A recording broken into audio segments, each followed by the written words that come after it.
Hi good morning. இது வந்து early morning 4 o'clock 4 மணிக்கு நான் எதுக்கு இப்படி கிளம்பிக்கிட்டு இருக்கேன் அப்படின்னா, நாங்கள் கேரளாவுக்கு தான் போக போகிறோம் திரும்பவும்.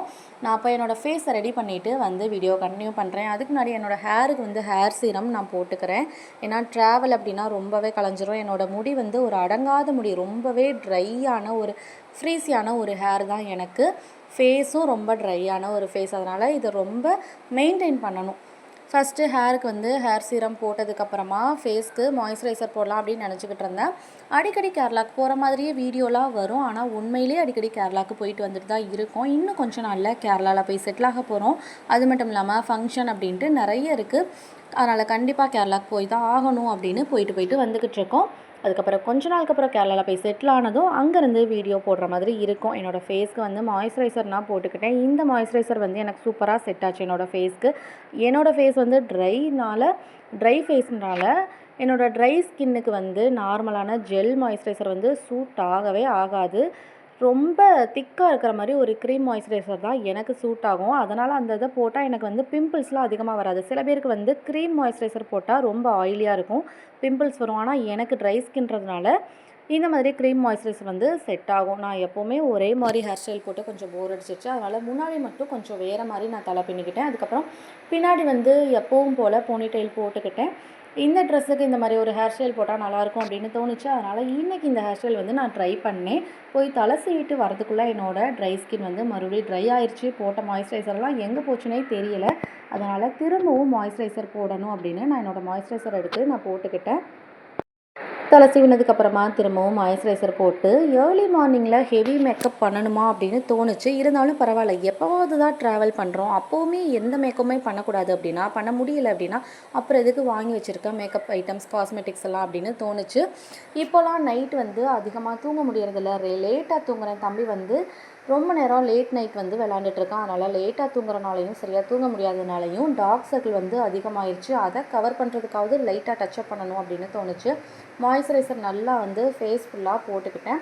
அதுக்கப்புறம் என்னோடய டார்க் சர்க்கிள், டார்க் ஸ்பாட்லாம் கலர் கரெக்டர் வச்சு கரெக்ட் பண்ணிக்கலாம் அப்படின்னு ஆரஞ்சு கலர் கரெக்டர் தான் நான் யூஸ் பண்ணணும் அப்படின்னு நினச்சேன். அதுக்கு முன்னாடி வந்து லிப் பாம் போட்டுக்கிட்டேன். எப்போவுமே நம்ம மேக்கப் ஸ்டார்ட் பண்ணுறதுக்கு முன்னாடியே லிப் பாம் போட்டுக்கிட்டால் லிப்ஸில் வந்து லிப் பாம் போய் செட் ஆகிக்கும். அதுக்கப்புறம் நம்ம வந்து லிப்ஸ்டிக் போடும்போது அது வந்து செட் ஆகும் கரெக்டாக.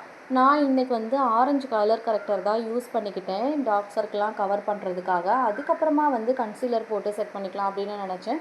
என்னோடய கண்ணுக்கு கீழே, வாய்க்கிட்ட, வாய்க்கு கீழே, சைடில் எல்லாம் வந்து நான் கலர் கரெக்டர் வந்து யூஸ் பண்ணிக்கிட்டேன். ஆரஞ்சு கலர் கரெக்டர் தான் நான் யூஸ் பண்ணிக்கிட்டேன். இதுக்கு வந்து நான் ஸ்பாஞ்சோ இல்லை வேறு எதுவுமே நான் யூஸ் பண்ணலை, ப்ரஷ்ஷும் யூஸ் பண்ணலை. என்னோடய கையை வச்சே நான் வந்து யூஸ் பண்ணிக்கிட்டேன் ப்ரஷ் மாதிரி. அதுவே எனக்கு சூப்பராக இருந்துச்சு. கையை வச்சே நான் வந்து மேக்கப் பண்ணிக்கிட்டேன். கலர் கரெக்டர் யூஸ் பண்ணதுக்கப்புறமா கன்சீலர் வந்து நான் யூஸ் பண்ணிக்கிட்டேன். இதுக்கு வந்து நான் ஒரு லூஸ் பவுடர் தான் நான் யூஸ் பண்ண போகிறேன். இந்த லூஸ் பவுடர் வந்து ஹிலாரி ரோடா அப்படின்ற பிராண்ட்லேருந்து நான் வாங்கியிருந்தேன். இந்த பிராண்ட்லேருந்து லூஸ் பவுடர், காம்பேக்ட் ரெண்டுமே செட்டாக ஒன்றா கொடுத்துருந்தாங்க. நம்ம வந்து சில சமயம் லூஸ் பவுடர் யூஸ் பண்ணுவோம், சில சமயம் காம்பேக்ட் யூஸ் பண்ணுவோம். தனித்தனியாக வாங்க தேவையில்லை. இந்த மாதிரி செட்டாக நம்ம வாங்கிக்கிட்டால் நமக்கு நல்லா யூஸ் ஆகும். நான் லூஸ் பவுடர் வந்து அதிகமாக யூஸ் பண்ணதில்லை. வந்து பாண்ட்ஸ் பவுடர் அந்த மாதிரி நான் யூஸ் பண்ணியிருக்கேன் காலேஜ் டைம்லலாம். ஆனால் கொஞ்ச நாளாக வந்து நான் லூஸ் பவுடர் யூஸ் பண்ணுறதில்ல, காம்பேக்ட் தான் அதிகமாக யூஸ் பண்ணிக்கிட்டு இருந்தேன். இன்றைக்கி வந்து இந்த லூஸ் பவுடர் வாங்கி யூஸ் பண்ணலாம் அப்படின்னு தோணுச்சு. கலர் கரெக்டர், கன்சீலர் இதுக்கெல்லாம் லூஸ் பவுடர் யூஸ் பண்ணால் நல்லாயிருக்கும். நிறைய பேர் வந்து ஏர்லி மார்னிங்கில் எதுக்கு இந்த மேக்கப்லாம் யார் பார்க்க போகிறா அப்படின்னு நினைப்பாங்க. ஆனால் மேக்கப் அப்படிங்கிறது நமக்கான ஒரு க்ரூமிங் சென்ஸ் தான். எனக்கு வந்து எங்கே கிளம்பி போனாலும் பர்ஃபெக்டாக கிளம்பி போகணும். டைம் இருந்தால் பர்ஃபெக்டாக ட்ரெஸ் பண்ணி மேக்கப்லாம் பண்ணிவிட்டு போவேன். டைம் இல்லை, 5 மினிட்ஸில் 10 மினிட்ஸில் கிளம்பணும் அப்படின்னா அதுக்கேற்ற மாதிரி சீக்கிரமாக சிம்பிளாக கிளம்பி போயிடுவேன். ஆனால் மேக்கப் க்ரூமிங் அப்படிங்கிறது நம்மளோட செல்ஃப் கான்ஃபிடென்ஸை வளர்த்துக்கிறது தான். அதனால் யார் என்ன சொல்லுவாங்க அப்படின்னு நினைக்க தேவையில்லை. மேக்கப் பண்ணுறது அப்படிங்கிறது எனக்கான ஒரு செல்ஃப் டைமிங் அப்படின்றது தான் எனக்கு தோணும். எனக்காக டைம் ஸ்பெண்ட் பண்ணுற மாதிரி அப்படின்னு தோணும். மேக்கப் பண்ணிக்கிட்டு இருக்க போவேவோ ஆட்டோக்காரவங்க வந்துட்டாங்க. அதனால் அவசர அவசரமாக சீக்கிரமாக கிளம்பிட்டேன். தம்பியையும் கிளப்பி ட்ரெஸ் பண்ணி கூட்டிகிட்டு போகணும் அப்படின்னு அவனையும் எழுப்பி கிளப்பியாச்சு. மற்ற திங்ஸ் எல்லாம் எடுத்து வச்சாச்சு. மேக்கப் பண்ணிகிட்டு இருக்கப்பவே ஆட்டோக்காரங்க வந்துட்டாங்க. சீக்கிரமாக கிளம்பிட்டனால ட்ரெயினில் ஏறுறது, ஜங்ஷன் வரதெல்லாம் எடுக்க முடியல, வீடியோ எடுக்க முடியல. அதனால் ட்ரெயினில் ஏறினதும் தான் வீடியோ எடுத்துக்கிட்டு இருந்தேன். ட்ரெயினில் ஏறினதும் அப்பாவுக்கும் பையனுக்கும் செம்ம டான்ஸ். அவங்களுக்கு வெளியே போகிறது, லாங் ட்ராவல் போகிறது, ட்ரெயினில் போகிறதுனாவே அவங்கள கையில் பிடிக்க முடியாது, என்னையும் தான். நாங்கள் வந்து பாலக்காடு வந்துட்டோம். பாலக்காடு வந்ததுமே ஃபஸ்ட்டு வந்து ட்ரெயினை வந்து நாங்கள் மிஸ் பண்ணிட்டோம். அதனால் 2 மணி நேரம் வெயிட் பண்ணிகிட்டு இருந்தோம். வெயிட் பண்ணுற டைமில் நாங்கள் காலையில் பிரேக்ஃபாஸ்ட்டு சாப்பிட்டுட்டோம். காலையில் சாப்பிட்டும் எங்களுக்கு கொஞ்சம் டைம் இருந்துச்சு. அதனால் கொஞ்சம் நேரத்துக்கு அப்புறம் பழம்புரி வாங்கி சாப்பிட்டுட்டு இருந்தோம் நானும் அம்மாவும். அம்மாவுக்கு வந்து ஃபஸ்ட் டைம் பழம்புரி சாப்பிட்றதுனால டேஸ்ட் வந்து கொஞ்சம் டிஃப்ரெண்ட்டாக இருந்துச்சு. நாங்கள் அன்றைக்கி வாங்கின பழம்புரியில் இனிப்பு வந்து ரொம்ப கம்மியாக இருந்துச்சு. அதனால் எனக்குமே கொஞ்சம் அவ்வளோவா பிடிக்கல. தம்பிக்கும் பழம்புரி கொடுத்துட்டு அப்புறம் கொஞ்சம் நேரம் விளாண்டுட்டு இருந்தோம். அடுத்த ட்ரெயின் ஏறினதும் பாலக்காடுலேருந்து பரப்பனங்காடி வந்துட்டோம். பரப்பனங்காடியிலேருந்து வீட்டுக்கு போகிறதுக்கு வந்து கொஞ்சம் பக்கத்தில் தான் இருக்கும். 10 நிமிஷத்தில் போயிடலாம், ஆட்டோவில் போயிடலாம். அதனால் ஆட்டோ தேடிட்டு இருந்தோம். தம்பி வந்து ட்ரெயின்லேருந்து இறங்குறப்போ கரெக்டாக தூங்க ஆரம்பிச்சிட்டான். ஆட்டோவில் வரப்போவும் அவன் தூங்கிட்டு தான் இருந்தான். வீட்டுக்கு போயும் தூங்கிட்டு தான் இருந்தான் அவன்.